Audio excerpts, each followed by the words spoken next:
வணக்கம். வாங்க இன்றைக்கி வீடியோவில் என்ன பார்க்க போகிறோன்னா, ஹீமோகுளோபின் அதிகரிக்கவும் அதே சமயம் வயிற்று புண்ணும் ஆற்றவும் ஒரே ஒரு டிஷ் தாங்க இந்த முருங்கைக்கீரை சாறு. ரொம்ப டேஸ்டியாக இருக்கும்.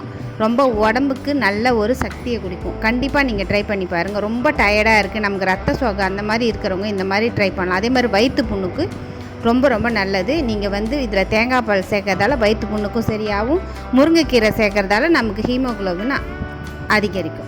வாங்க எப்படி செய்யலான்னு பார்க்கலாம். அதுக்கு ஒரு சட்டியில் தான் நான் செய்ய போகிறேன். சட்டியில் தேங்காய் எண்ணெய் விடுங்க, வாசனையாக இருக்கும். கடுகு, சீரகம், வெந்தயம் சேர்த்துக்கோங்க. நல்லா பொரிஞ்சு வரட்டும்.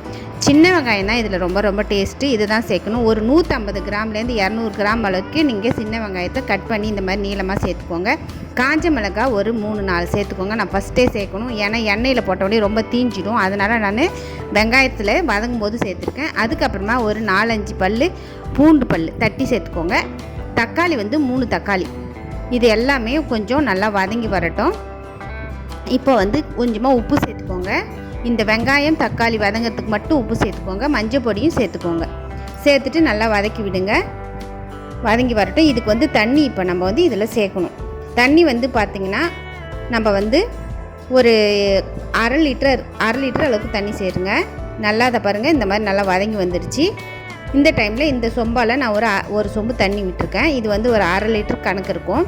இது நல்லா கொதிக்கட்டும். இப்போ இன்னும் கொஞ்சம் உப்பு சேர்த்துக்கோங்க. உப்பு பத்தலைனா சேர்த்துக்கோங்க. இந்த டைமில் சேர்த்துட்டு ஒரு கிளறிட்டு நல்லா கொதிக்க விடுங்க. கொதித்து தண்ணி கொஞ்சம் சுண்டி வரட்டும். அப்போ தான் இந்த வெங்காயம் தக்காளியெலாம் கொஞ்சம் வெந்து வரும். இப்போ நல்லா ஃப்ரெஷ்ஷான ஒரு 3 கைப்பிடி அளவுக்கு நான் முருங்கைக்கீரையை சேர்த்துருக்கேன். இதை நம்ம அந்த கொதிக்கிற தண்ணியில் லோ ஃப்ளேமில் வச்சுட்டு சேர்த்துட்டு நல்லா இந்த மாதிரி அமுக்கி விடுங்க. அதே மாதிரி முருங்கைக்கீரை ரொம்ப நேரம் குக் ஆகக்கூடாது, அதாவது வேகக்கூடாது. ஏன்னா அதில் சத்துலாம் போயிடும். ஒரு 2-3 நிமிஷம் மட்டுமே இருந்தால் போதும். இப்போ நல்லா தேங்காவை ஒரு அரை மூடி தேங்காய் எடுத்துருக்கேன். நல்லா அதை பாலில் எடுத்துக்கோங்க. திக்கான தேங்காய் பால் எடுத்துக்கோங்க. எந்த அளவுக்கு உங்களுக்கு பால் அதில் பிழிய முடியுமோ அந்த அளவுக்கு பிழிஞ்சு எடுத்துக்கோங்க.